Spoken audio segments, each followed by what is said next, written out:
Assalamualaikum warahmatullahi wabarakatuh. Kami dari kelompok 7. Di sini kami akan mempresentasikan hasil diskusi dari kelompok kami secara online. Pertama-tama mari kita perkenalkan terlebih dahulu anggota dari kelompok kami. Saya Umi Suciati sebagai moderator dengan NIM 2419003 dan ada rekan saya Nisa Honiah NIM 2419015. Kemudian ada Nervika Yulianti dengan NIM 2419035. Dan yang terakhir ada Tati Lalang Diana dengan NIM 2419037. Pada materi kelompok kami akan membahas tentang metode dan sumber belajar anak usia dini yang akan dibacakan oleh rekan saya. Saya akan menjelaskan tentang poin hakikat sumber belajar PAUD. Yang pertama yaitu pengertian. Pengertian hakikat sumber belajar PAUD yaitu kegiatan pembelajaran anak usia dini berlangsung dalam situasi yang menyeluruh dan terkait dengan kehidupan mereka sehari-hari. Oleh sebab itu, guru perlu menggunakan sumber belajar yang sesuai dengan karakteristik dan kebutuhan tersebut. Selanjutnya, kegiatan pembelajaran dalam pendidikan anak usia dini mengutamakan belajar sambil bermain dan bermain sambil belajar. Maksudnya, dalam inti kegiatan belajar anak adalah bermain. Melalui bermain inilah anak mencoba menjajaki berbagai hal yang menarik untuk dirinya, mengembangkan berbagai potensi yang dimilikinya. Lalu, secara garis besarnya, terdapat dua jenis sumber belajar, yaitu 1. Sumber belajar yang dirancang, yaitu sumber belajar yang secara khusus dirancang atau dikembangkan sebagai komponen sistem instruksional untuk memberikan fasilitas belajar yang terarah dan bersifat formal. Yang kedua, sumber belajar yang dimanfaatkan, yaitu sumber belajar yang tidak didesain khusus untuk keperluan pembelajaran dan keberadaannya dapat ditemukan, diterapkan, dan dimanfaatkan untuk keperluan pembelajaran. Yang kedua, manfaat sumber belajar. Bahan ajar yang dipandang tepat dan cocok bagi anak usia dini adalah yang sederhana, konkret, sesuai dengan kehidupan anak, terkait dengan situasi pengalaman langsung, atraktif, dan berwarna, mengandung rasa ingin tahu anak, bermanfaat, dan terkait dengan aktivitas-aktivitas bermain anak. Nilai-nilai atau manfaat tersebut sebagai berikut. A. Dapat memberikan pengalaman belajar yang lebih konkret dan langsung. B.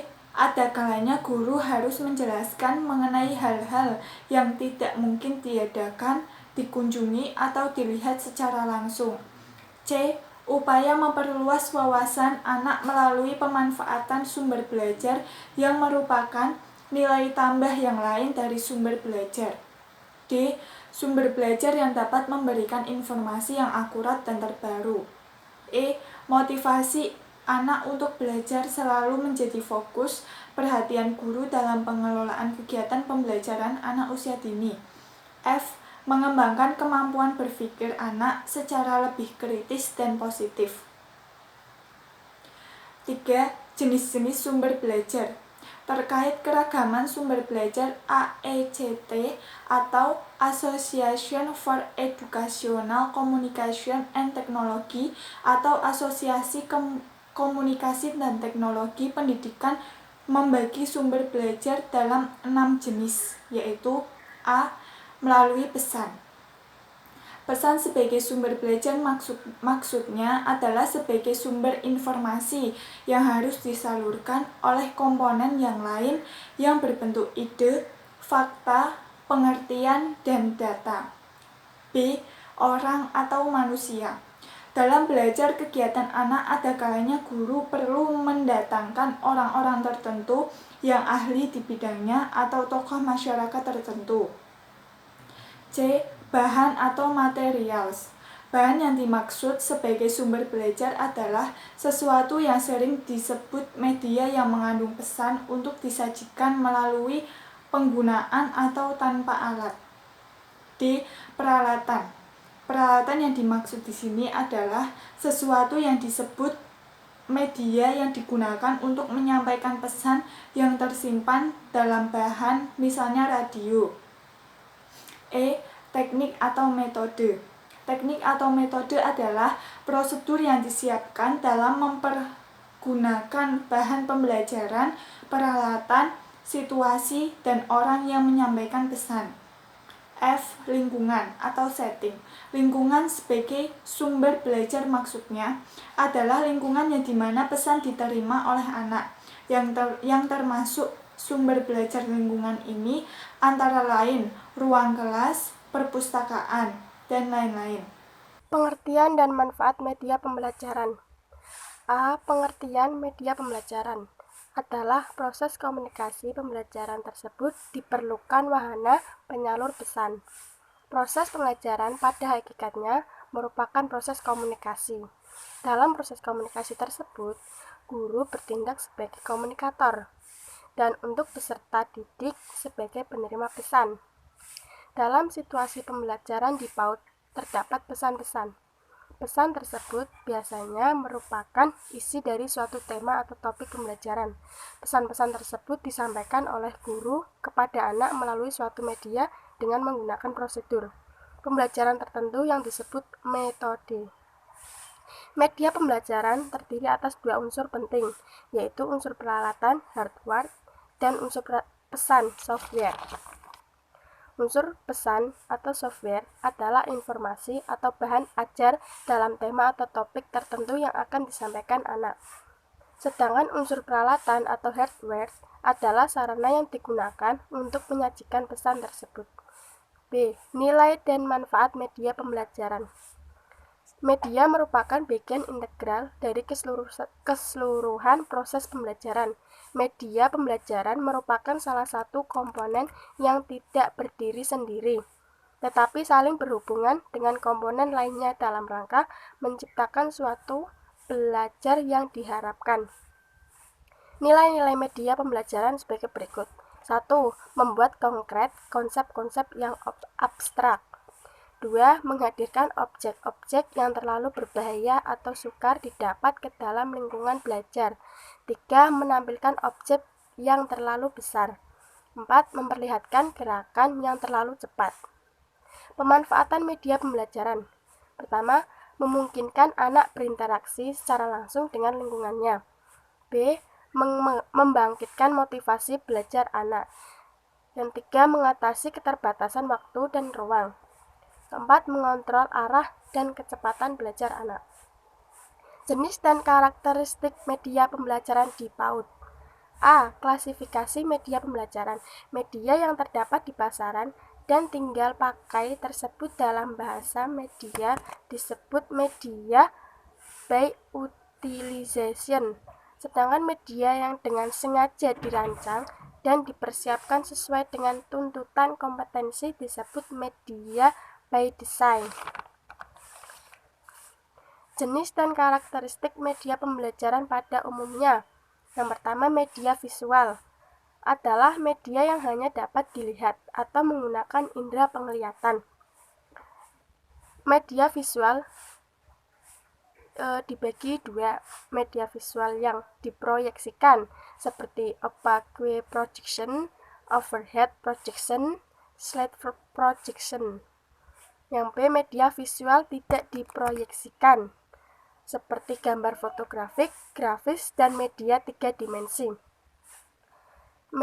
Yang kedua, media audio adalah media yang mengandung pesan dalam bentuk auditif yang dapat merangsang pikiran, perasaan, perhatian, dan kemauan anak-anak untuk mempelajari isi tema. Jenisnya seperti program kaset suara dan CD audio. Kelebihannya yaitu harganya relatif cukup murah, bersifat mobil, program relatif mudah diproduksi, bervariasi, merangsang partisipasi aktif dari anak, melatih daya imajinasi dan sensitivitas. 3. Media audio visual. Media ini merupakan kombinasi media audio dan visual atau biasa disebut media pandang atau dengar. Media pandang dengar. Contohnya program video atau televisi pendidikan, program slide suara, dan program CD interaksi. Pengembangan media pembelajaran untuk anak usia dini. Seorang guru PAUD selalu menginginkan agar pesan yang disampaikan kepada anak dapat diterima dengan efektif dan efisien. Untuk itu dibutuhkan media pembelajaran. A. Perencanaan dan pembuatan media pembelajaran. Perencanaan media paling tidak memperhatikan beberapa hal yang penting, yaitu tujuan, pengembangan, desain.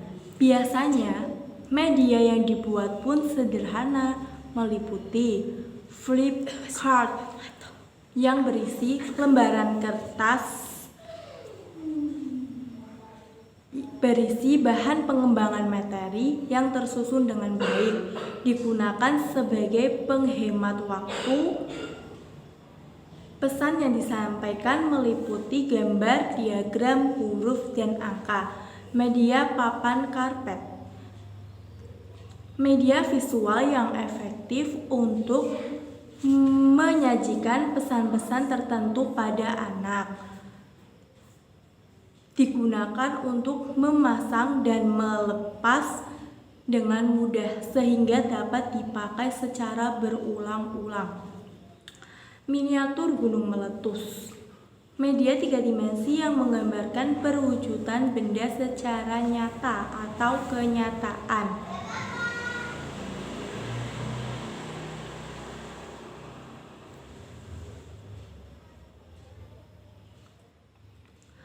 Diorama atau lalu lintas.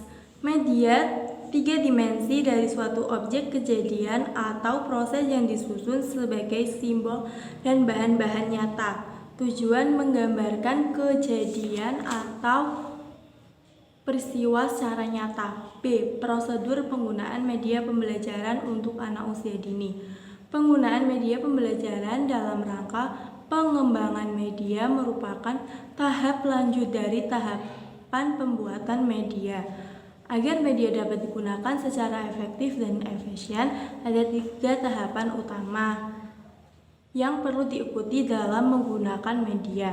Kemudian, dalam kegiatan evaluasi, guru menanyakan kepada anak-anak hal-hal yang perlu dipahami dan memerlukan penjelasan lebih lanjut.